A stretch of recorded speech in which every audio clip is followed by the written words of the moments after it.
Right. Thank you very much. This talk is a lot like the other ones, except we are going to be playing a game, hopefully, at the end. It's also fucking professional, all right? So I didn't know quite the tone we were going to be taking with this. So I've got graphs and shit, all right? So I have to get the swearing out of the way to kind of counteract all of that kind of thing that we got. I think a lot about games, like a lot of you probably do as well. Too much all the time. People ask you to stop doing it. And so one of the things that I'll do is I'll ask a question and then say, how deep can that question make me go in focusing on a particular game? So the question that I want to ask today is, how are you treated by the games you play? And that is, I reworded that a few times, and it's in passive voice for a reason, because I really want to look at the dichotomy between a game treating you and you treating a game. All right, so that's kind of the focus of this question. And we are going to be using words like agency and the like, but slightly different definitions. So a quick survey just to kind of show where I was prompted to think about this. First, as I was thinking about games like Pong and other direct competition games. And I was like, well, what am I as a player doing in this game? I mean, it's a reflex thing. I could replace it with an AI, I could replace it with another player. All of these things, I'm just reacting, right? It's a fairly mindless thing. I'm essentially a part of the game. I'm not really bringing a lot of myself into this. Other games like Downwell, are also a game where you've got a bit of a choice, but you're creating things, you're destroying things, and you're the only entity that has these choices in the game. It's just responding to you in a very procedural kind of a way, and you again respond to it, but you create as well. So the paths you take, I know there are some choices you can take in this game as well. You're just this entity that's acting in a chaotic environment, the only sensibility that may be there. Or you get games like tabletop, so a lot of tabletop games, like Seven Wonders, where you are essentially giving some sort of weird indirect kind of choice restraint to other players. So you're just giving them selections to do. So you're affecting what we classically call their agency and the kind of choices that they can make, but you're doing it indirectly. A lot of other tabletop games, it's all over the range, right? So you get ones where you're pointing and shouting at people to ones where you're directly conflicting with a strategy that they've got on a grander level, like a Game of Thrones board game, things like that. So there's a whole range, but basically I'm interacting with a system at this point. So then the question is still, well, as a player, as a human being coming into this game, how is the game treating me? Is it treating me as a randomizer for another player? Is it treating me as like I'm just interacting with the system and making bits go, and the other players see how those bits turn out and then react to that in turn? Are we just working in a system? Is this all part of a simulation? Like, what's the larger question here? And then you get games like Dungeons and Dragons, where you are actors or nigh gods in this imaginary world that you've co-created, where you either have a human computer in the back there who's running the whole thing, or you've got some sort of shared narrative that you're crafting. And these types of ones are on the other end of the spectrum, where there is no game. It's all your shared experience. And some of the narrative talks earlier this morning were really good about talking about the differences between these things. A game of D&D means nothing to anybody on the outside of it, the experience you get from it. How many of you have a favorite character you've played? No one wants to hear about it. It means only things to you. And I've got heaps of my favorite characters, but I'm not going to waste your time with it. As much as I really want to tell you about it. So the question that I had then is, can we ask about the separation of man and MEEPLE? Where are we as humans in the game experience that we are having? Is the game playing us, is the question that I want to ask. So I want to redefine a little bit agency as we have been talking about it today. And I chose this particular guy who's a researcher at University of Albany in New York State. And he says, and I will read it for those who are way in the 10 rows. So the extent of which players are passive receivers of information or actively involved in constructing their experiences. Now, there's a couple nuances here. The first is constructing their experience. It doesn't necessarily mean having choice in the game, right? So constructing the thing that they feel at the end of the game, the experience that they get out of it, treats them more like a human, as opposed to passively receiving it. I'm sure you can pick games out like ones that you're pretty much going to get the same experience for everybody. Like if a game says you should play this, it's going to make you cry. That's probably one where it's crafted to do so. You don't have a lot of control over that anymore, right? So the game is playing you. So here's graph number 1, right? So in this, I want to draw these very distinct ends of here and kind of look at what this means. And then there's a whole bunch of games that you could draw all over the spectrum. But this is what I asked myself. And I'm hoping that when you make games, and the whole point of this is I would hopefully give you another lens through which to look at games you're designing so that you can say, well, maybe we should focus on this one thing. Like, how am I treating the players in this? So at one end of the spectrum, over here on the left, we've got the MEEPLE, where you as the player are nothing but another piece in the game. Using the definition of agency in the paper that was written by Michael, they're working at the determinism side of things, which is a whole theory of self-determinism and agency and all that. Basically, if you're playing a movie, right? That's the clearest, clean-cut example that I could think of. If you're playing BioShock 1, for instance, an amazing story that could be turned into a movie very easily because you don't have a lot of choices or agency in the game to affect the outcome. You've got that one, right, where you've got the girls that you kill or not. But in the end, the game experience you get is all about the world, it's all about the environmental storytelling and all of these things that are great, but it's on the determinism end of the spectrum. The game plays you.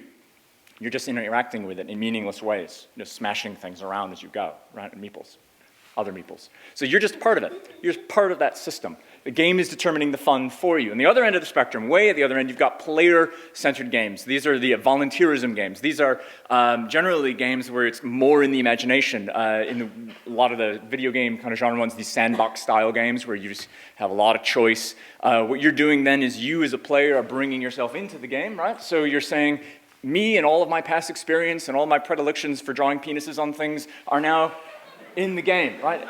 And Ref Coster at his last GDC talk very eloquently talked about how every game is a social community if you allow people to interact in it. And you've always got to wonder, what is the time to penis? And it's a number that you can't just get around because you need to be able to say, well, how are the players bringing themselves and all of their kind of terrible things into a game? How are they going to be able to abuse each other? And you need to consider these things, particularly when we have VR and AR and the ways that we can interact with people are a lot thinner boundaries between you as a human who is playing the game and you as this person, this piece that's interacting with the system. Right? So we've got these imaginary experiences like Dungeons and Dragons and stuff. So some examples that I tried to put onto this spectrum. These are not the best examples. These are just some ones that I could think of and at the time. So Yahtzee, a clear example of an effective game. I'm just rolling dice and optimizing points, right? I'm just interacting with a system. I probably shouldn't even be playing this as a game, right? It's what's the experience that I mean? It's attention, little woo, push my luck type of game. That's it. Agricola is a board game. If you haven't played it, you're farmers. There's a whole theme around this. You've got your family. Hopefully you can feed them, which you need to do, and you need to diversify, build farms and the like. But basically, as players, you're just restricting choices of other people. That's it, right? So I could play this on my own. The game experience is going to be roughly the same for everybody because in order to win, you need to follow roughly the same scoring things as spreading out, balancing, roughly. People who know the game really well, but no, Rich, no. There's a different strategy. Clash Royale, which I quite like. In the end of this, I'm getting the same experience a lot of other people are. It's got a lot of badges, it's got a lot of leaderboards, it's got a lot of these social constructivism type of mechanics in there to give me and tell me what the experiences I should be having.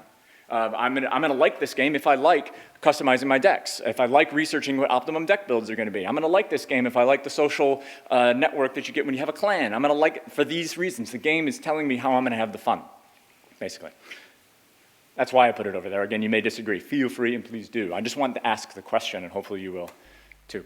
On the other side of things, I put games like Dungeons and Dragons, of course, incredibly volunteerism. Maniac Mansion, I like because specifically in terms of games, which I won't call an adventure game, John, I'm just going you get to choose which characters you take in, which are more a reflection of you as a player than they are of the game.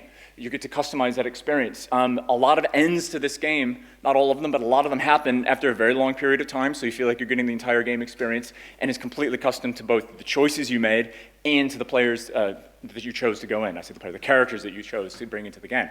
SimCity is a toy. It was actively called a toy by Will Wright because it doesn't really have a goal. Anything you want to do in that game is up to you. It doesn't really set it. Usually blowing it up with tornadoes is the way to go with this type of a game. Minecraft, which is used now by slotting it into different learning type of activities, is really just another sandbox, right? So anything that players want to do, they bring into it. It's just a framework. right? Those are extreme examples, and there's a lot of middle ground there, and I'm pretty sure there's other things that I could count as kind of having volunteerist type aspects that aren't sandboxy and frameworky, but I didn't want to really think about it that depth yet. So a big question I've got is games like Her Story, which I won't spoil anything with the game, but basically it's all across the spectrum. Because it recognized what game is and what narrative is and ignored the gameplay side of things and said, you want to have choice? Well, too bad. Here's a story that's essentially predetermined, right? It's recorded, you're just investigating it. The narrative investigation games. The genre is a lot like this. It's basically saying that you, as a player, are going to get the experience you want out of it. Do you like really digging into these things? Go ahead. You're free to do so. The game isn't necessarily telling you you must. It asks you when you want to be done playing the game. And yet, the game experience, in a way, is already scripted, being the narrative. So it's pulling all across these things, and they recognize it when it was designed. Barlow was able to just say, well, let's ask that interesting question and then make a really kick-ass game around it. Right? So hopefully you can as well. Ask the question, these are people playing the game, right? So once we ask the question of whether we're a piece in the game or a player in the game, we can then ask, as a player, are you more in the actor stance or the director stance? And this spectrum then gives you a lot of that agency too, or what allows you to determine what kind of agency you'll have over other things in the game. This is where a lot of street games and mega games and things come into play, and I quite like a lot of those. So let's take a look at another graph. All right, so it doesn't necessarily have to be over on the player side of things, but it was easier for this, and we'll focus our efforts a bit. So on the actor side of things, when you've got a player in the game, if it's a first-person game, almost it's clear, right, that it's going to be a game about where you as the player are an actor, an agent in this game. The things that you know as a player are localized to the things around you as a human. In a lot of physical games, this is indicated by asymmetric knowledge. It's by access to things that you physically can't reach, for instance, or that are hidden behind player screens. When it comes to mega games, it's really great because you're looking at games where we as a team are operating perhaps in real time, and therefore we don't know what our teammates are doing at the same time, right? So we're very much in this actor stance, but we'll get to that in a little bit later because there's a lot of interesting things around mega games. So the director stance, we're looking at somebody who's aware of kind of everything that's going around. I'm affecting multiple pieces at the same time, or other things that are ostensibly agents or pieces, right? I've got God's eye view of stuff, and control that you have in the game is beyond any particular role. So some clear examples here. Left 4 Dead or any of those first-person shooters are very much in the actor stance. Agario, you've got Agario. You're a blob and you're shooting other blobs. You're absorbing other blobs. But you, as a single agent, you just have your control over this. The only action you really have is, do I split or not? That's it. Right? And you just move around absorbing things along with other players, which means that other players are treated exactly like the pieces. That's a clear example of a player-actor game. Majesty, one of my favorite building games because you are clearly the king. You don't have control over individual units like you do in a lot of games like StarCraft, right? Why am I the general and the individual unit and the god who's determining where I can see everything all at once? And there's no clear stance in a game like StarCraft. It doesn't say that it's not a lot of fun, but if you do play with it, you can say, well, we're going to make this game clearly actor stance. What kind of things would the player be able to know? Right? And Majesty is quite good at doing the game like that because you're just building things in your town, hopefully to inspire, elven warriors to come in to your town by building things that they like tree houses. Right? So games on the other end of things. I put chess. Maybe that's a bad example. I just put it up there because you are controlling all of the pieces. You have a grand strategy, but you're not really any particular person in this game. It's quite abstract. Civilization and Game of Thrones board game, you are controlling what person lives for the 5,000 year scope that civilization has that has a single mind, playing it. Nobody. But that doesn't make it bad or anything. I'm not making any judgments about these. I'm just saying recognize them when you're designing a game and build to it. Right? The clarity of the player stance is important in the game because if you muddle it, sometimes it can detract from the player experience that they're having. So a game like ActRaiser does it very well, I think. If nobody's ever played ActRaiser, you really should. It's an oldie, you probably find it. Super Nintendo game where you have this kind of a city building thing, and then it tells you you're switching stance and zaps you down where you were this little angel thing flying around, and then you zap down into a statue, and you're doing now a side-scrolling action game where you are the single character. But it actively switches that stance for you in the game. It does it quite well. Some examples maybe we can look at, and I said, oh, well, where does that fit? This is a terrible graph, I thought. Games like this, where you're little playing these abstract games on the street with just bottle caps and like, where does it fit? At this point, there's a player, there's a human, they're playing the game, but they're just interacting with the system. If I had to guess, it's definitely a, yep. Pieces. I would put this in a pieces side. I put this on a piece, but you're a director type of thing, like a chess type of game. Right? And then I'd ask myself later, I say, well, what kind of things can I benefit from knowing that? What kind of strategies would I be able to use that aren't reliant on humans being humans? I could make it a human level game if you were allowed to do anything with those bottle cap pieces, like hide them from the other players, things like that. Street games, inherently actor stance, you know exactly what you're doing and you are the players in the game, and this is where we start getting into mega games and street games. I design a lot of them up in Auckland with Wild Streets, and they're usually for festivals, but sometimes they're for activating spaces. Some of them are meant to be played over very short periods of time, and some of them are meant to be pervasive. But the point is that the players are the pieces for other players, who are pieces for other players, and so on and so on. It's recursive like that. So they play with each other. And that's kind of the idea behind street games as a mood, was to get people to play with each other again. So you're inherently an actor stance. You can do things like put things way over there. It's clear I don't know what it is if it's way over there. I've got to physically go over there so I can limit information that people have. I can have them interact with other folks to get the social fun out of things in a lot of different ways than I could if I was just trying to, say, play like Agricola, where I'm just limiting choices they have, and I've got my own player board. By doing the direct interaction with others, all the fun is reliant on other people. And that's, in general, in mega games and stuff. So I think, yes, just right on time, we're going to play a little game, right? So this game is hopefully going to look at this idea of, well, I want to make you guys pieces in the game, but also the ones who are going to be determining the outcome of the game, and the role that you're playing as winner or loser is a little fuzzy, because we're going to be looking at lots of how a role is. Anybody ever played this before? Sweet. All right. So this is a great game by Planiac. They want videos of this. So Michelle, make sure you get some good videos of people swearing when they lose. Yes, they'll love that. This is a game for crowds. The basic idea is with cat on your head. I need a couple of volunteers. Could I, is there volunteers? Come on, and Shrek, yeah, come on. I'm just going to show you how this game is going to be played. You don't need to move. You just can stay right in your seats to play this game. But our volunteers here, Rich, and we're going to put that. So this game is going to be played where we have an imaginary cat on your head. And do you see the imaginary cat? Is that it? Sorry to interrupt, but you just need to come up to the mic. So some of you see the imaginary cat on Jim's head. We can help this if you can't see him if he says cat over and over and over again. So if you would just say cat, cat, cat, cat.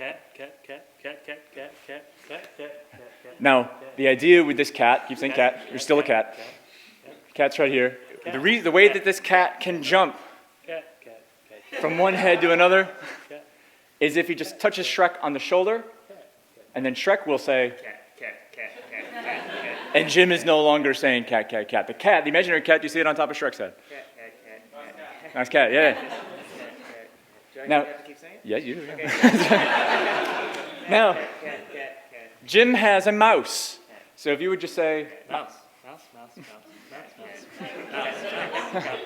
You can imagine where this is going. The entire objective of this game is for said cat to catch said mouse, the imaginary ones, before a timer runs out. So Shrek, being the cat, is going to want to touch Jim on the shoulder to send him the cat before he gets rid of the mouse. Make sense? Touch him on the shoulder, if you would. No, you don't run away. This is not a game. This is just, but this is a really interesting question, right? The motivation now. I'm a mouse, get away.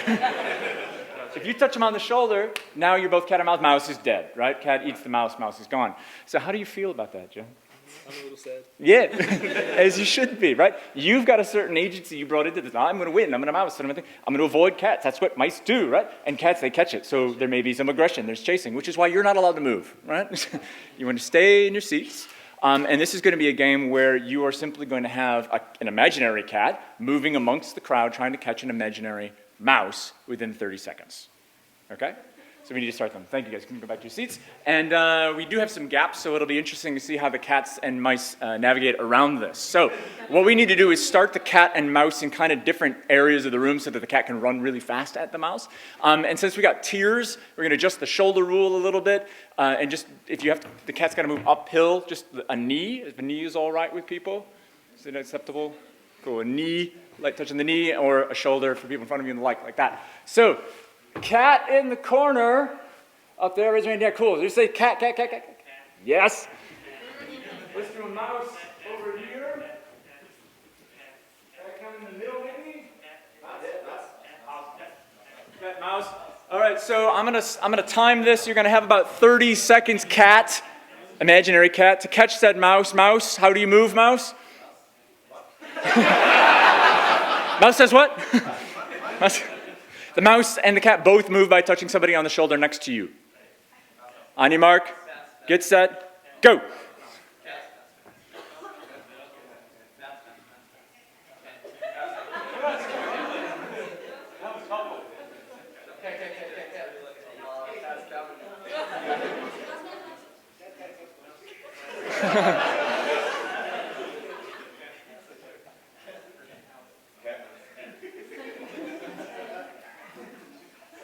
And time. Where's our cat?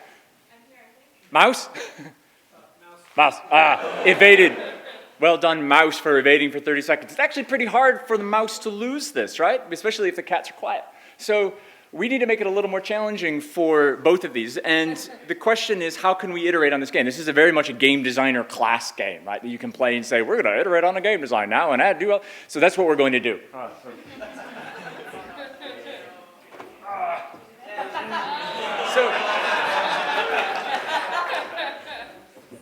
So mice love cheese, and I don't have yellow balloons because New World doesn't sell yellow balloons, nor do they sell quality balloons because 2 of these had holes in them. So we've got some red kind of wax sealed cheese and we got some blue vein cheese, all right? But mice love all cheese equally. So what we're going to do now is the mouse has to collect the pieces of cheese, and that's how they win. So we need to spread these balloons around the room. If we want. So just pass this around. And make sure that they're kind of spread out. We want to make it hard on the mouse.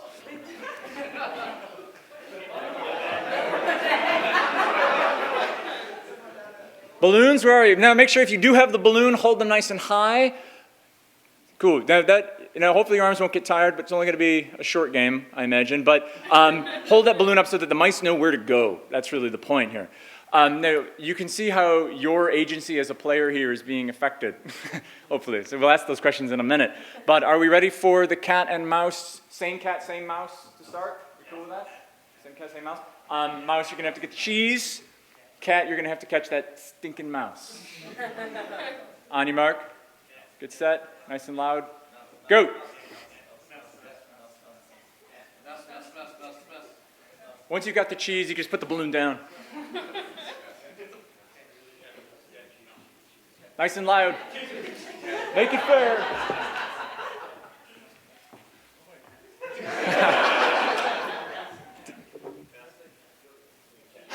Cat. Gotta be nice and loud, It doesn't work. Cat, caught it. Hey! Now, how do you feel about that? This is a therapy game, as you can tell. You've got conflicting. Yeah. So, if you're looking at a game like this, the question is raised of, well, who am I? Am I the cat? Am I the mouse? Am I just some pawn in a larger game? That's kind of the point of a game like this. And there are many, many iterations that you can get. You actually get the book from catonyourhead.com. I don't have the address up there, nor do I have my Twitter handle.